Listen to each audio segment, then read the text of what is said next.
speak some motivation, as well as talk about my story and move forward. So we're going to join the Zoom right now and talk. Right. Coming in. We coming in. Welcome in, guys. Welcome in. How we doing? How we feeling? Happy Wednesday. Love to see you guys joining, turning your cameras on. Appreciate you guys coming in. So obviously, these group coaching calls are some of our favorites, you guys. It is where me and Josh come on to bring some of our network, right? We love to bring on high performing entrepreneurs and individuals that we know personally, right? And we just want to extend that value to you guys in these calls, right? They'll tell you about their story sometimes. They'll tell you about their business or businesses, right? And I know a lot of you want to follow in a lot of these people's footsteps. And, we're bringing in high-level guests every single week for you guys. And without further ado, let me go ahead and pass it off to Mr. Josh, and he can intro our very special guest for today. All right, thanks, Joe. I do want to talk about Mr. Jaf. So Mr. Jaffer, he's this handsome guy right there. I met him through a networking platform called Instagram, right? And turns out we had a lot of mutuals, and this guy, like, I already knew from Instagram, this guy was doing well, but turns out this guy has worked with people like Lebron James. Can you guys believe that? Yes, he has an e-commerce brand that he has a brand that gets to work with some celebrities and some people that you guys might know. He's worked from all the way from the bottom. He started in high school, guys, and then kept going. Now he gets to do some pretty cool things. I can't wait to share his experience with you guys, a wealth of knowledge. And the thing that I love about him is his mindset. Like he didn't come from much either, and now he's doing 7 figures with his companies, right? Without further ado, Mr. Jaf Ali. What's going on, everybody? How you guys doing? Of course, it's a great honor to be here with Simple Wealth Academy. Definitely, let's see some threes in the chat. Let's see some great. I've heard some great wins today so far. 2025 is here. First off, I want to thank Josh. I want to thank Coach Joe, Jake, all Simple Wealth Academy. Oh, I love the threes in the chat. Come on, baby. Let's see some more threes. So thank you guys. At first, I want to give a big thank you to all the service members. Thank you for everything you guys do. And first step you guys are all doing, that you guys are here and you guys are achieving greatness. So you guys are showing up. So let's clap it up for everybody. You guys deserve some claps and we can start rolling. So my name is Jaffer Ali. I'm a business owner and I specialize in turning nothing into something. So born and raised in California, both in the Bay Area. I heard a little town area, a little Moraga going on. So both in Bay Area as well as Los Angeles. So I was able to make it this far simply by not taking no for an answer and by staying true to my terms and my morals. So currently I own a content agency called Our Creative Agency that specializes in content for real estate brokerages for both broker owners as well as agents. We help grow brokerages, entire social media platforms, from being their in-house social media department to as well as creating their content. With results like that and consistency, we've been able to partner up with Realty One Group, one of the big corporations in the real estate space, as well as now expand into working with other big corporations. I have a consulting firm as well that works with businesses and individuals from all walks of life, from e-commerce stores to Fortune 500 tech companies to the very influencers you see on your own page. So I know Josh touched on it a little bit, but I'll give you guys some more background in my story and how I started working with these such high-level entrepreneurs. So I have the typical entrepreneur story thanks to my pops. I was selling candy and soda in 4th grade. Whatever was selling that day, I was bringing it to school in 3 different backpacks and we was moving it. So soda and candy became iPods and iTouches. Electronics became shoes, and then reselling shoes ended up becoming clothing. And clothing is where me and a few buddies of mine ended up launching our first company called Pretty Boy & Co. So this is where I started a clothing company without even knowing it. In a short time, we would have LeBron James kids, Melo Ball, all these big sort of athletes, celebrities, rappers, iconic faces in our gear, affiliated with our gear, and we would start growing. So pop-up shops on some of LA's most notorious streets from Fairfax, as well as doing a pop-up shop on Telegraph right by Fox Theater in Oakland. So starting this brand in 2016, I was a senior in high school, and I had a friend of mine, his name was Casey. Him and his dad ran a small printing shop out of the garage. I needed 60 shirts, and I told him that, hey, I need 60 shirts, front and back design, as cheap as you can. I don't got much bread, but we need to make something happen here. So I was reselling shoes at that time with a couple buddies, and we had a name to it already, but I figured we should look more professional at these events, and that's where I started making these shirts. I posted a photo of those shirts on one of my pops' cars at that time, and I posted on my Instagram story that, hey, if you buy one of these shirts, I'll pull up on you tomorrow and hand deliver it to you. So with the power of social media, a little perception and a little branding, I sold all 60 that next day. And from there, it continued to spread like wildfire. And I learned the game of life and business, from how people want exclusivity, perception, and marketing being essential factors for business success, how to be a CEO, how to be a marketer, customer service, order fulfillment, and how to run all the hats needed to have a successful business. I credit a lot of the success of the brand due to early timing, understanding my market, understanding branding, and human psychology. Anytime someone would purchase, I would post a photo of them on my story, giving them a shout out, saying how much they dropped, the items they purchased. And another big factor of our brand was that we didn't restock items. Once they were gone, they were gone. So this drove customers to purchase early and created a hype/resale market for our items on the secondhand market. Soon enough, people were just buying just because other people bought. Everyone wants to be like everyone else, wants the hottest new items. So eventually people started buying just to be featured on my story. I was averaging 2,000 to 5,000 views back in 2016 just for people to get on this sort of platform, showcase the things that they bought, as well as receive some sort of clout. Taking these $15 t-shirts and rolling it into an 8-figure company, all of that was great, but let's talk about what fueled me to get there. So now all of this isn't possible without God, a team, a little bit of luck and timing, and the only part you can really control are these 4 components. So I get asked all the time, how do you stay motivated? How do you keep energy to keep going? And what keeps you locked in? I say time and time again, if you want something bad enough, you'll continue to talk about it, you'll continue to dream about it,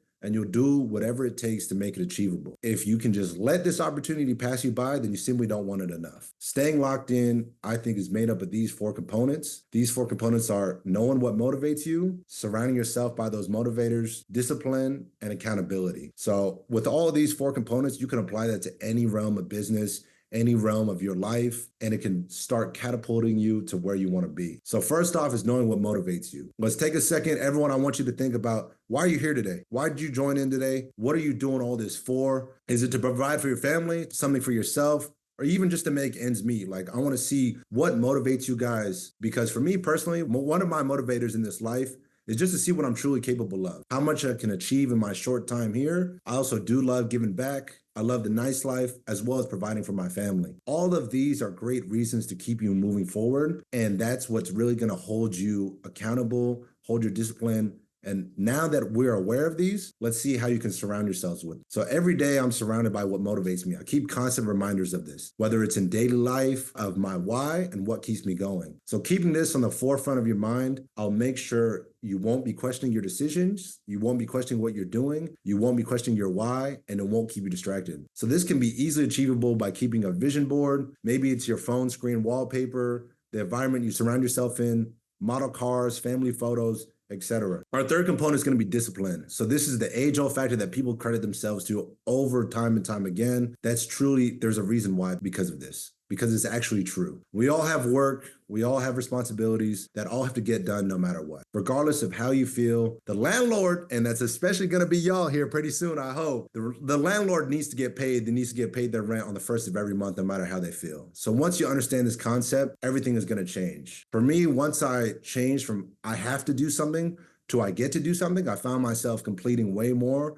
with better results. From I have to go work out today to I get to go work out today. From I have to eat clean to I get to eat clean. And from I have to go to work today to I get to work today. No matter what situation you guys are in, I'm sure that there's someone in this world, maybe even someone in this very own community, that would want to switch seats with you. So if you keep that at the forefront of your mind, you're going to be able to complete your responsibilities and finish them even better. So our last component will be accountability. To everyone here, you have all had that moment where you realize that no one's going to come save you. I'm sure everyone has had that, whether at a young age, later on in life, but by you having this eureka moment, you are already decades ahead of others because accountability is everything. If you not hold yourself to the same certain standard that you do when you were surrounded by all these people with eyes around you, then you can't have that same sort of standard that you're going to have when no one's watching. Self-accountability is what separates being good to being great. You have to be able to put in the work when no one's watching and perform when all eyes are on you. This true confidence that you see Coach Joe have, Josh have, people like myself have, the true confidence comes from knowing that the preparation you did and the countless repetitions that you've completed were all built for this moment. You can have a friend, a mentor, or even a community like SWA to help you while you build your own self-accountability. I'm sure Coach Joe loves to have check-ins with you guys. These weekly calls are great moments for you guys to join in, talk about wins, and sort of kind of build your self-accountability in this aspect. So building accountability will be needed to get these tasks done, to get your responsibilities done, and overall move the needle forward. So some things that I do in this aspect, I do a GSD list every night. So a GSD list is a get shit done list. Now, Josh, I'm sorry for cussing a little bit, but it's serious. So I do 3 business tasks and 3 personal tasks. Every night I think about what I need to complete for that next day. So I don't allow myself that, hey, I'm done with my day until those 6 things are done. Maybe you could add more, maybe you could add less. You got to do what works for you. And by you trying, you figuring out what works, how you operate, these are all progress steps that you need to have. And the biggest thing that you can allow yourself is to negotiate with yourself. Because if you have that moment that, maybe I might take the day off, or maybe I told myself I'm going to do 30 minutes of cardio, but maybe I'm only going to do 20, then that's where you can't allow yourself to have self-sabotage and negotiate with yourself. So that's a little bit more about me. I want to hear these more Q&As from you guys. I know you guys learn a lot more on that aspect. So now whether it's networking on my end, how I'm doing business, how I've gotten to certain places, how I work with certain people, anything that would help you guys along your journeys, I want to be of best help as you guys can. So let's start hearing some questions here. GSD list, I love it. Hey man, come on, Jonathan, I appreciate that. No My question for you is, what was the moment that you would say helped really transcend you to that quote unquote next level, mental wise, that transmuted to your 3D material and gaining more? In gaining more, first off, that's a great question. Everyone wants to know where is that pivotal moment, and I don't think. And this is where I think I differentiate with a lot of other people in the space. I don't think there was one exact moment that I felt like it was a great shift. It was a lot of moments stacked on top of each other where it started pivoting me towards that direction, where I started seeing, okay, now I'm getting results. Now I'm meeting the people that I need to meet. But it was a constant sort of pushing factor that I just kept going with it. And then one day I kind of turned around and started reflecting like, okay, I came this way. And now that's where I think if you have that one pivotal moment, a lot of people think, hey, it's one thing that opened up the floodgates, but it's constant, I would say, constant effect of you punching and keep going, that is going to sort of reach one moment that you can be like, okay, I made it this far. And now this correlates to the constant sort of effort that I put in. So I would credit towards that, like whether it's improving on certain things, it's the little things, the boring stuff, the stuff that people don't want to do is where I saw pushed me into the fact that, hey, that's getting me further than one pivotal thing. Very great multi-dimensional, multi-layered answer. I appreciate you, brother. Thank you. No problem, brother. I see some other questions from Isaac. He said, what were some resources you used to start developing or creating a business? This is where a lot of people get either analysis paralysis or they feel like it's very overwhelming. You got to work with what you got. And that's where I credit turning nothing into something. So for me, I wasn't doing $500 t-shirts right off the bat. I wasn't doing 8 figures right off the bat. I worked with what I got. I knew a kid that went to my high school who printed t-shirts in his garage. I went to him. I started learning the game. Hey, what blanks are used? What screen prints best? You got to learn the game. So it's not about how you do something, it's who's doing it. So figure out who's doing what you want to learn, what you want to accomplish, has what you have, or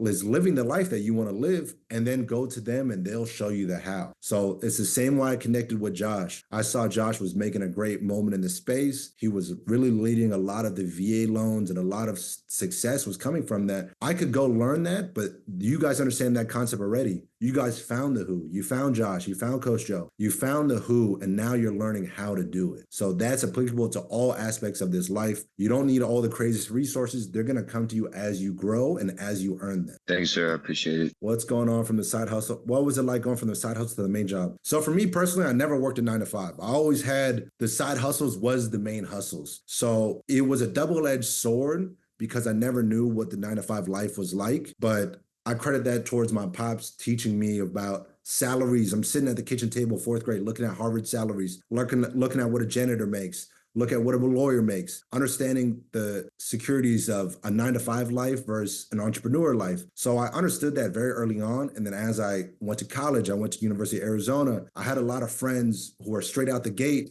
getting intern jobs, working for big corporations. And sort of, I understood that, hey, I don't have that sort of comfort and security. I have to continue to make money just appear out of thin air. And my pops told me in like 8th grade that, hey, if you sign up for this entrepreneur life, it's very hard to go back to having a boss, to doing this and doing that. So that's where I realized that, hey, if I'm going to pick this life, I got to stay all in it. And that's what really kind of helped me keep all my side hustles as my main jobs and keep going. We got another question from Jonathan. He asked, do you write down your GSD list and then add the action items with it? Keep running. Thank you, brother. Yes, I write down the GSD list. At first, I was doing it in a journal. I was doing it in my phone. I got a dry erase whiteboard here. I was doing anything. Whatever works for you, it keeps on the phone in my notes the best for me because it's always with me. Journal, sometimes I left at home, dry erase board, sometimes at the crib. So the phone is what works for me. And what I do, I screenshot it and set that as my wallpaper. So one phone, no matter what, I don't got to open it. I don't got to look at it. I see it right away. So I know exactly what I got to get done. And then boom, you add a little checklist to it. Make yourself feel, hey, mentality wise, I checked something off the list today. Completed, little win for you. So like we said earlier, it's the little wins that add up. That's what all you guys are here. You guys are all learning to pass it on and build this generational wealth for your guys' self and your guys' families. I'm loving this, you guys. Let's see some more questions from you guys. What platform are you using now for your e-commerce? E-commerce, I first started with Shopify. I was using stuff like Big Cartel, that was free, and a lot of stuff like that. I've now pivoted to Shopify mainly for the most part, due to the fact that their backend is very well built, support's always there, and it's an easy plug and play with a lot of these platforms like TikTok, Facebook, and stuff like that. So I'd recommend anyone, if you have the budget, to start with Shopify, or if you need to work your way up, start with like a Big Cartel or a Wix, something free like that, and then pivot into something like a big name like Shopify. Got it. Thank you. No problem. We got a couple more questions in the chat. Did you ever ask for help with starting your business? And if so, how'd you go about doing that? For me, with the clothing side, I didn't really know anyone else in the clothing space. It kind of just happened from printing t-shirts to becoming a full-blown company. But what I saw was my biggest factor was telling people what I was doing, whether through social media or just word of mouth. And that sort of directed the right people to come to me and get exposed to. So by me putting out what I was doing, showcasing the results, everyone wants to help winners. So if you're showcasing your wins or showcasing your journey, people are going to buy in, whether emotionally, physically, they're going to want to support you. So that's where, hey, I know someone that can help you out, or hey, I know this manufacturer. So that's where I was continuously looking for that. And you can learn something from anybody. I hope everyone learns something from anyone, all walks of life.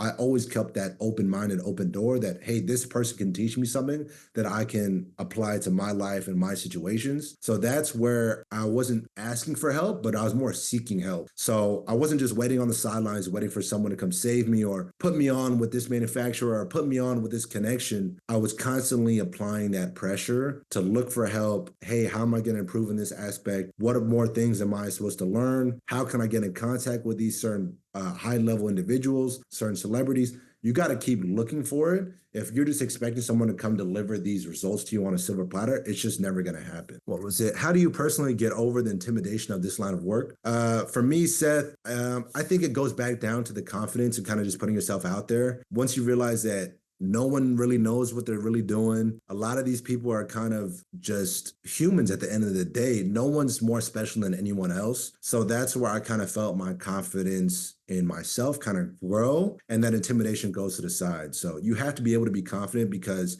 if you don't believe in yourself, people will see that from a mile away. And with you believing in yourself, that's where someone can come believe in you and support you. because how can someone support you if you don't even believe in the message that you're doing or what you're preaching to? So that what I would say would help me in that intimidation. I find learning from those platforms has been difficult when you have family and a full-time career. Are there good training resources for something like Shopify? In this day and age, Jerry, there's a lot of training out there for everything. In fact, I think there's too much training. So it's very hard for people to sort of decipher what's good and what's fluff and stuff like that. But that's where I think you having access to platforms like this, having access to SWA, school, all these other communities, you can sort of pay with either your time or you're paying with money.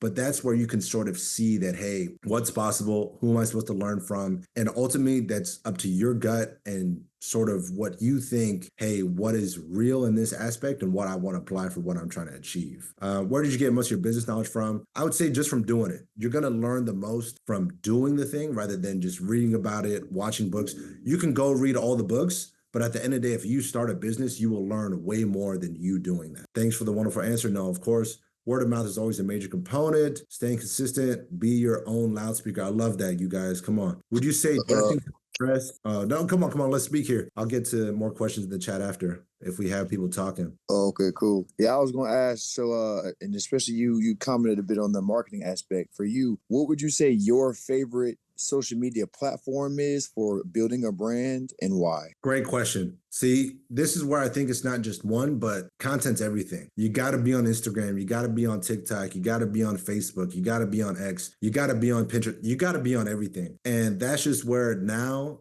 society has changed in that sort of aspect where you get bombarded with so many different things. You can't just be on one platform, as well as in this line of work. Some people might only be on Instagram. Some people might only be on TikTok. Some people might only be on Facebook. But if you want to reach as broad of an audience as you need to be, which you need to do in this sort of world and society, that's where you got to have every aspect going and understanding, hey, this content works here, this content works here, and what works for the certain market that you're kind of going after. Right now, I would say organically, TikTok is great. Who knows? We'll see in the next 4 days if this gets banned or not. But I think that you have to understand each platform for what it is and then cater that out to each one. But I would say organically right now, TikTok is probably your best option. Cool, appreciate it. Thank you. No problem. Seth asks, would you say dressing to impress as looking the part helps in business?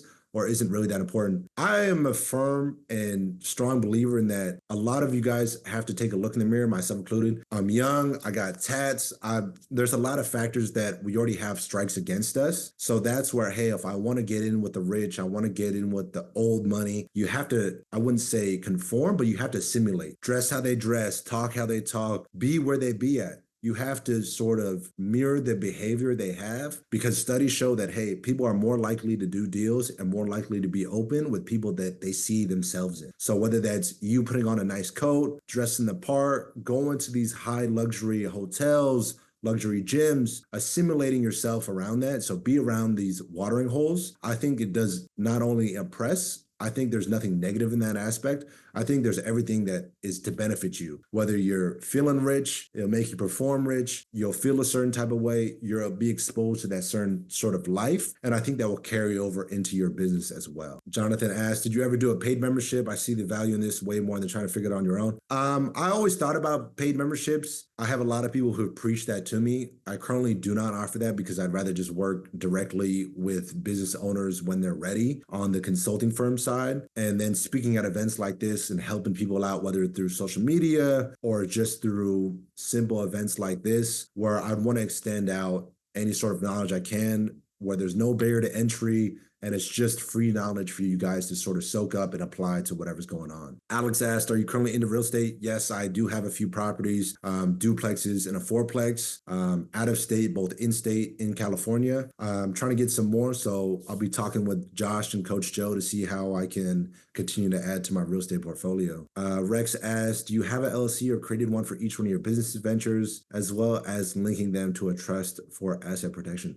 Rex, you're already 20 steps ahead. When I first started my first business, I waited 2 years to start an LLC. You guys can't tell Uncle Sam that one. But I wanted to see if it was proven in what I was doing before, because I didn't have the capital to start all these businesses, all these LLCs, copyright, do all that off the bat. I wanted to see if it was worth it before I was spending my hard-earned money on doing trademarks, LLCs, and all that. But after I started gaining that, I would keep some money on the side just to sort of learn the game, as well as keep LLCs going, put trust in hand, understanding how structure works, but also discussing that with these high-level individuals where you get someone like Josh, like Coach Joe, like Carlton, like all these other guys, and learning the free game of how to structure yourself for the best way to asset protection. And that's just from learning the game and talking to those who already are at where you want to be. So that's where I have applied that to my businesses as well as my daily life. I have another question for you, brother. Yes, sir.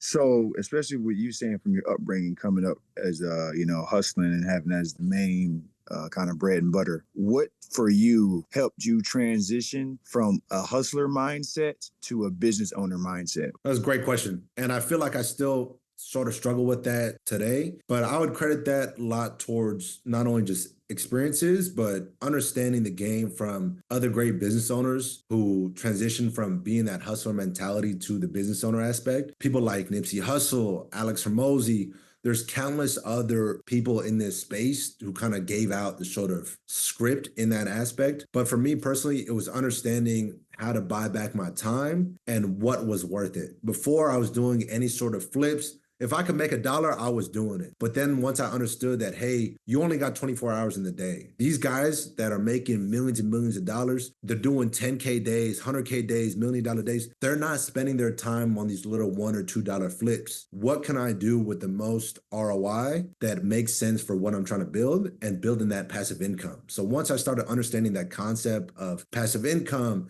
understanding ROI, LTV, these lifetime values, all these sort of concepts in the business realm, that's where I would translate that sort of hustler mentality of, hey, I'm gonna just make this little flip into being an actual business owner. And then delegation. Delegation is the craziest thing that you can sort of add on into a business. And that's really gonna take you out from hustler mentality of working on the business and working in the business to just being in the business and having the business run itself for you. So that's where you see these big corporations and these big CEOs.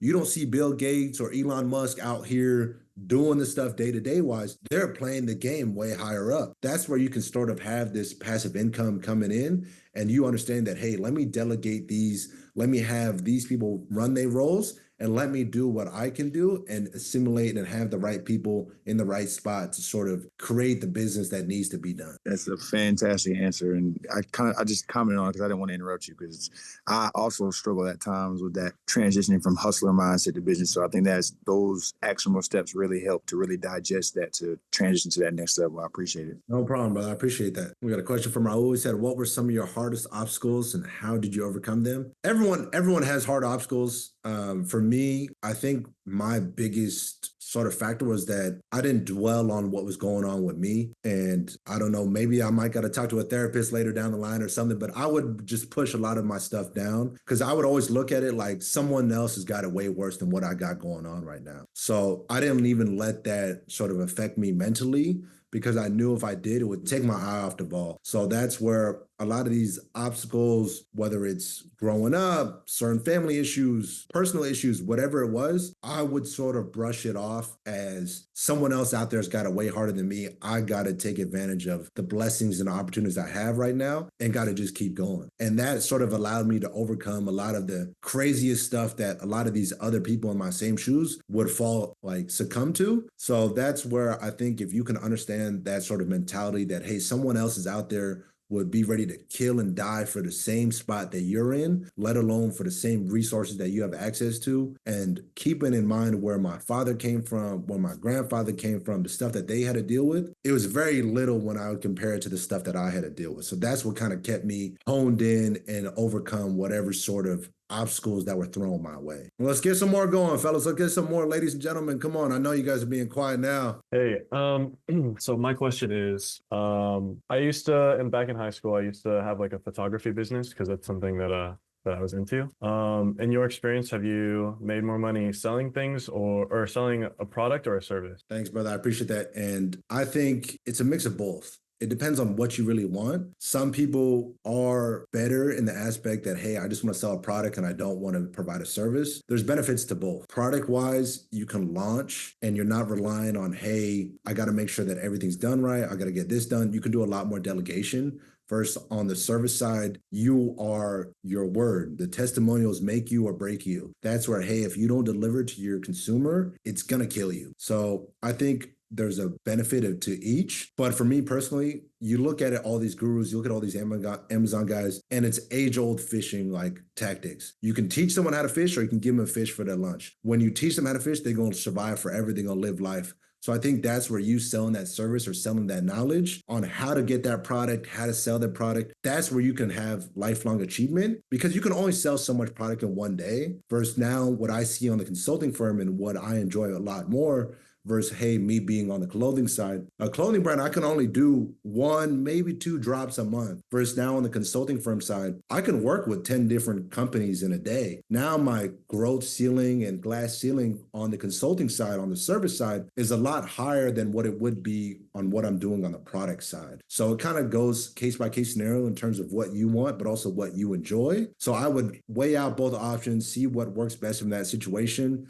or that current scenario that you're dealing with, and then go from there. Curious, have you hired on family and friends to help? If so or not, is that a tricky thing to do? This is always a 50-50 with a lot of people. I think at the end of the day, I would want to put my own people on first as a priority more than anything. And I think that, hey, sometimes it is a tricky spot because you don't know, hey, am I supposed to be a business owner right now, or am I supposed to be a cousin, especially if you're younger than them? There always has to be that sort of mutual respect. And I don't think, hey, that just because you're the business owner or whatever, you're bigger than everybody in that aspect. You got to stay leveled. If they're your elder at the dinner table, they're your elder in the business side too. So I think that, hey, they're going to have to want it for themselves. And I think that that was the biggest part that sort of I learned in that aspect, that, hey, you can't want something else for someone else. I would be trying to put on my homies and be like, hey, let's all get in on this money thing together. Let's hustle. Let's do this. Let's do that. But they just didn't want that. And that's where I understood that, hey, not everyone is built out for this sort of life. Some people do enjoy the comfort and security of, hey, I can go home and just clock out. I don't want to get better. I don't want to do this. I'm comfortable at where I am. So once I understood that hey, once they want that for themselves, then hey, by all means, come join me on this journey. I want to give you as many resources, as many opportunities in order to get there. But you got to wait for them to sort of want that for themselves. And then I think it's all good to go. But definitely work with family, work with friends. I don't see anything wrong with that. Why would I want to compete with someone who comes from the same sort of background on me, who carries the same last name as me? I would think that, hey, we should be working together, especially here at the bottom, to work our way up. Because at the top, all of them are working together. Collaboration is everything. So if you already got built-in assistants, built-in workers with you, why not use that to your own advantage and make use of the resources that you already have? Thanks for the greatest. No problem. I appreciate the questions, you guys. Could I ask you now, because you touched on it a little bit, what would you say currently right now is your focus in your business ventures and what brings you the most joy? I know you said service a little bit, but is that the answer, or is that just something that you like doing? Thank you for the question, brother. Right now, I would say I sort of transition to, as I get older, I like to see what my strengths are, but also what I do enjoy. I enjoy the team building and the business building aspect, and that's connecting the right people, sending the right people for the jobs, stuff like that. So that's where I would say the consulting firm side of the business is what I personally enjoy right now. That has been shifting as the main focus as it grows on the back end. Our creative agency is still the priority in terms of working with the real estate brokerages, but as I am the business owner in that aspect, that's where I'm trying to not work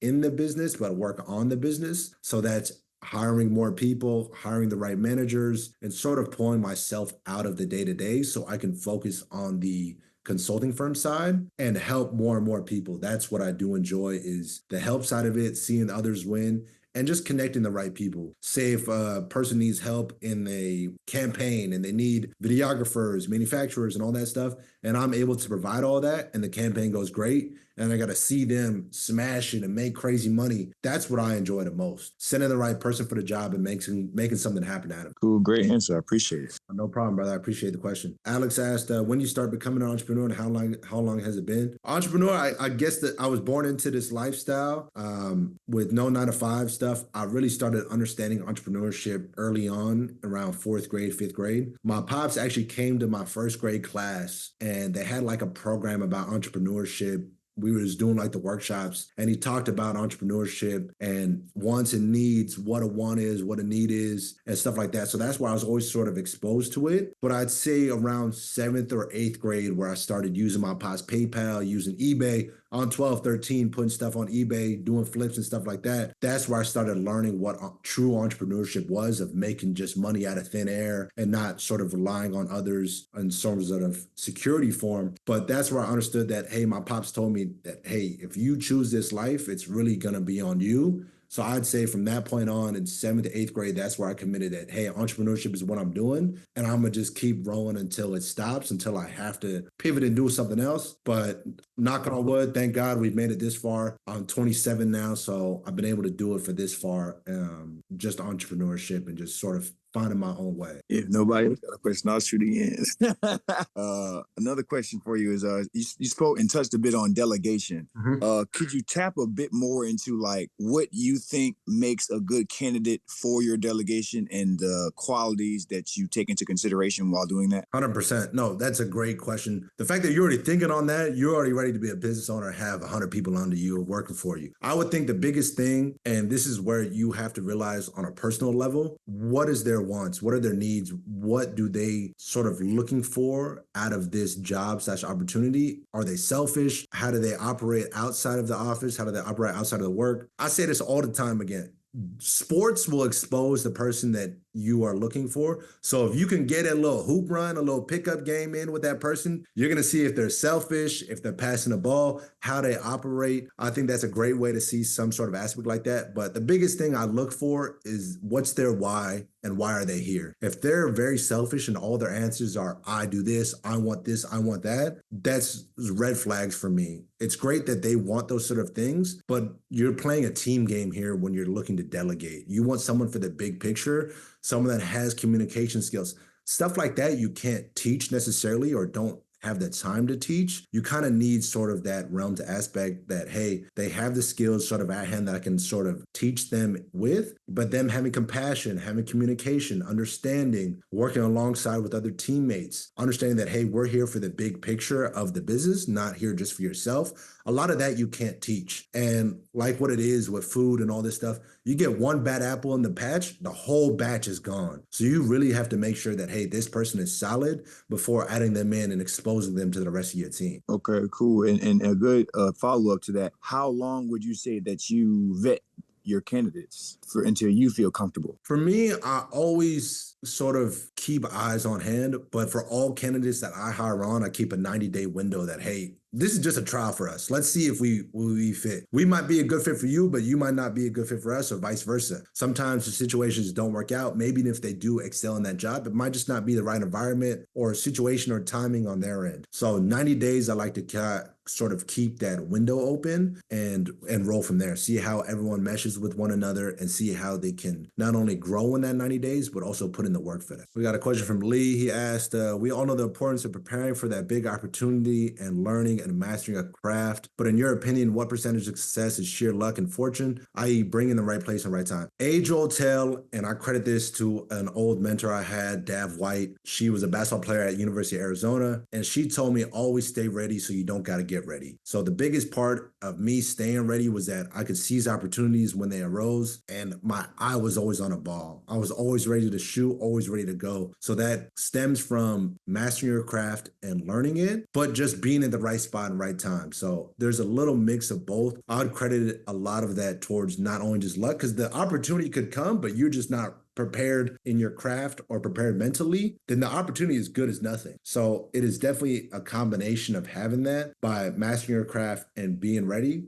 and having the success, and then just a little luck and a little timing on that. You have a mindset of the early bird gets the worm. For me, I think it works, whatever works best for you. Whether it's you waking up at 5 a.m., you working up at 10, you waking up at noon. If you're getting done what you need to get done, it doesn't matter what time you wake up. Doesn't matter what time you do this, you do that. Some people make their beds, some people don't. So learn and take that time to sort of learn yourself, self-watch, understand what works for you, understand hey, these certain things help me or don't help me, and then go from there. Apply whatever works for you. What might work for somebody might not work for somebody else. So understand who you truly are and then go from there. All right, guys, let's go ahead and do probably one more question. We want to be respectful of Jaf's time here. He's already given so much game, so much knowledge. Come on, Joe. Why don't you go? Let's see. How about this last question from Alex, and then you can plug your socials here. Okay, cool. Let's see what Alex was saying. Alex said, would you say your biggest downs in business have been, and how did you overcome them? In business, I would say definitely working with partners was always a tricky aspect. Been screwed over by partners, woke up to negative bank accounts. There's a lot of different things. Manufacturers